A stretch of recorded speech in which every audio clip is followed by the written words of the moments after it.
చాలామంది చేసే కంప్లైంట్ ఏంటంటే, సార్ మాకు అది లేదు, మాకు కార్ లేదు, మాకు ఇల్లు లేదు, మాకెవరు సహాయం చేయట్లేదు, మాకెవరు సపోర్ట్ చేయట్లేదు అంటారు. మీకు కూడా అలాగే అనిపిస్తుందా? అయితే ఇప్పటి నుంచి కొంచెం భిన్నంగా ఆలోచించే ప్రయత్నం చేయండి. మనలో ఉన్నది లేకపోతే లేనిది రిసోర్సెస్ కాదు.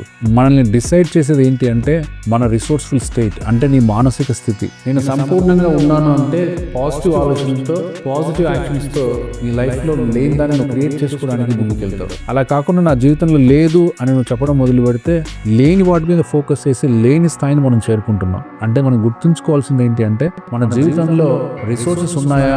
రిసోర్సెస్ అంటే కారు, ఇల్లు, డబ్బు అలాంటివి. రిసోర్సెస్ ఉన్నాయా లేవా అని కాదు. నీ మనసు ఎలా ఉంది? నువ్వు రిసోర్స్ఫుల్ గా ఆలోచించగలుగుతున్నావా? ప్రశాంతంగా ఉంటున్నావా?